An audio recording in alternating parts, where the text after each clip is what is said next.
हर कोई आसानी से ओरियन कॉन्स्टलेशन की पहचान कर सकता है, वो भी ग्रेट बेयर और सदर्न क्रॉस के साथ, जो आकाश में सबसे फेमस कॉन्स्टलेशन है। ये बेयर से ज्यादा चमकीला है और क्रॉस से ज्यादा बड़ा, जिसमें राइजल और बीटलजूस जैसे दो पहले मैग्नीट्यूड स्टार्स है। बीटलजूस बहुत ही ज्यादा दूर है, जिसकी दूरी करीब 430 प्रकाश वर्ष है। ये दूरी सटीक नहीं, लेकिन इतना तो तय है कि यह हमारे ज्यादा नजदीक भी नहीं है। लेकिन यह वाकई एक महादानव जैसा है, जिसका डायमीटर सूर्य से 400 गुना और जिसकी चमक 15,000 सूर्य के बराबर है। बीटलजूस बहुत ज्यादा विकसित है, मान लो एक बूढ़े तारे जितना। इसने अपने न्यूक्लियर फ्यूल्स का इस्तेमाल कर लिया है। इसका मतलब ये हुआ कि बड़ी तबाही होने वाली है। अगर हमारी मौजूदा सारी थियोरीज सही है, तो ये या तो सुपरनोवा की तरह फट सकता है, या इसका अंत फिर न्यूट्रॉन स्टार की तरह या फिर ब्लैक होल की तरह हो सकता है। वैसे जब सुपरनोवा का विस्फोट होता है तो इसका हमारी पृथ्वी पर कैसे असर होगा? क्या वाकई इसका इफेक्ट पृथ्वी पर पड़ेगा? और सबसे अहम बात, क्या इससे हमें कोई खतरा है? ऑर्बिट इंडिया, ब्रह्मांड का रहस्य।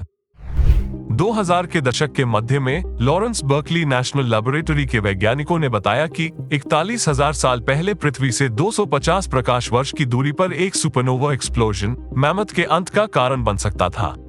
वैसे 34,000 साल पुराने मैमथ के दांतों में छोटे प्रभाव वाले क्रेटर पाए गए, जिसे देख ऐसा लगता है जैसे ये सुपरनोवा इजेक्शन के दौरान 22 मिलियन मील प्रति घंटे की गति से चलने वाले स्लाइटली रेडियोएक्टिव और भरपूर आयन से भरे कणों द्वारा बने होंगे।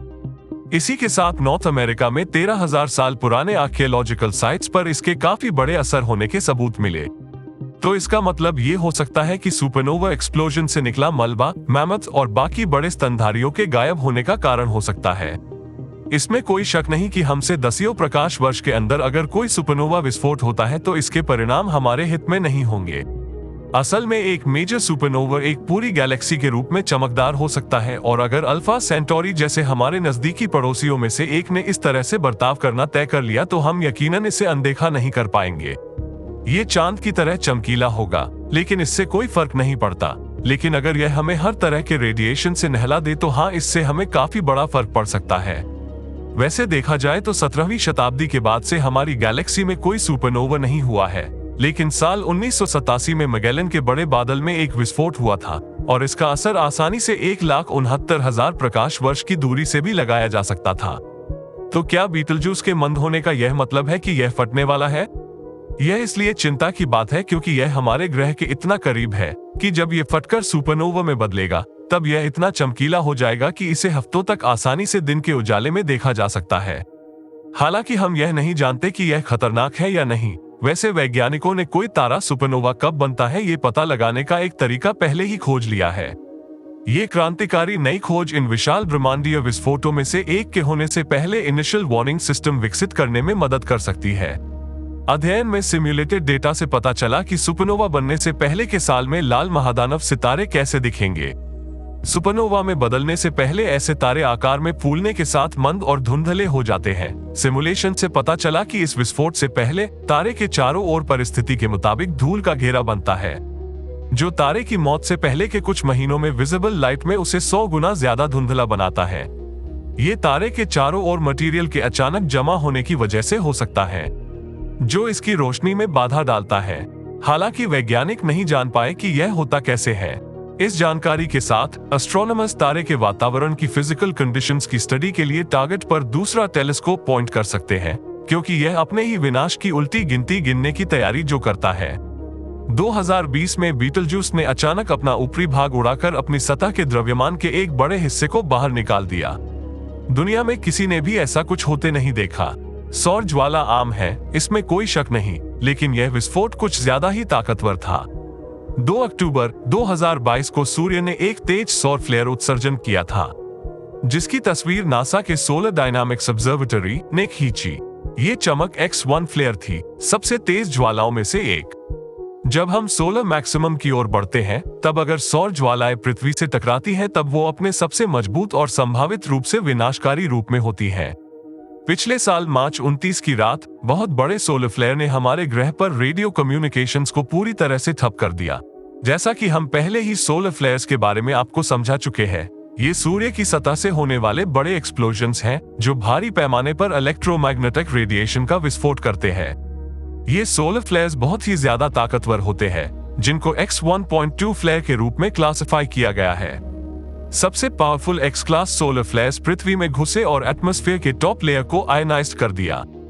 इतना ही नहीं, ये साउथ ईस्ट एशिया, ऑस्ट्रेलिया और न्यूजीलैंड में रेडियो कम्युनिकेशन में पूरे 1 घंटे तक रुकावट पैदा करने में भी सफल रहा। ये फ्लेयर सबसे बड़े और कॉम्प्लेक्स सनस्पॉट ग्रुप से सामने आया था, जो स्पेस वेदर फोरकास्टर्स द्वारा सूर्य के डिस्क के साउथ वेस्टर्न पार्ट में देखी गई मुद्रा है। यह X क्लास सोलर फ्लेयर इस साल 7वां है। आप फर्क जान सके इसलिए आपको बता रहे हैं कि अकेले साल 2022 कुल 7 X क्लास सोलर फ्लेयर्स का गवाह रहा है। ऐसे में आप ही सोचिए, अभी तो ये साल शुरू हुआ है और इसने साल 2022 के फ्लेयर्स के आंकड़े को पार कर दिया है, जो काफी बड़ा है। लेकिन बीटलजूस इजेक्शन कहीं ज्यादा भारी विस्फोट था। ये खास इजेक्शन हमारे सूर्य से निकलने वाली एक सामान्य सौर ज्वाला के द्रव्यमान का 400 बिलियन गुना था। वैज्ञानिकों ने कहा है कि बीटलजूस में असामान्य रूप से बड़ी मात्रा में इजेक्शन यकीनन एक ऐसी घटना है जिसके बारे में कोई ठोस जवाब देने या किसी निष्कर्ष तक पहुंचने से पहले हमें इसे ज्यादा सही तरीके से इसे समझने की जरूरत है। जबकि हम जानते हैं कि हमारे सूर्य जैसे पीले बौने के मुकाबले रेड जायंट्स बहुत तेजी से अपने ईंधन से जलते हैं, दिलचस्प बात तो ये है कि यह तारा रहस्यमय तरीके से अचानक मंद हो गया था। दुनिया भर के एस्ट्रोनॉमर्स इस बात से हैरान थे कि यह घटना क्यों हो रही है, लेकिन उस समय किसी के पास कोई एक्सप्लेनेशन नहीं था। ये तो है कि बीटलजूस के बारे में कोई ठोस जवाब मिलने में हमें इसे ठीक से समझना जरूरी है। लेकिन ऐसा लगता है कि उन सभी उम्मीदवारों में से जो जल्द ही सुपरनोवा बन सकते हैं, बीटलजूस नजदीक महसूस होता है। अगर यह फटता है तो हम इससे बहुत कुछ सीखेंगे, और जब इसका प्रकोप खत्म होगा दोस्तों, सच में उसके बाद आकाशीय शिकारी ओरियन का पूरा रूप हमेशा के लिए बदल जाएगा। भले ही यह सुपरनोवा अभी भी कुछ वक्त दूर है, लेकिन हमें इसकी गड़बड़ियों पर पैनी नजर रखनी होगी, जो शायद हम पर तो नहीं लेकिन हमारी आने वाली पीढ़ियों पर अपना असर डाल सकते हैं।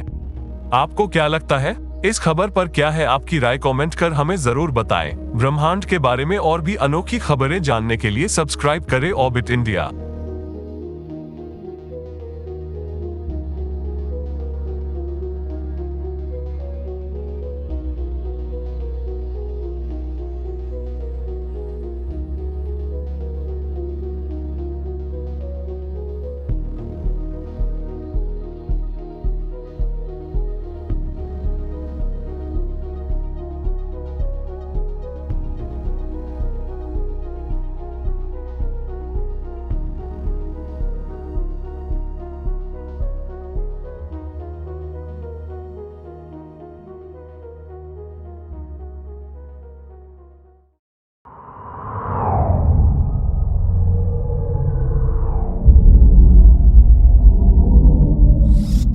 ऑर्बिट इंडिया, ब्रह्मांड का रहस्य।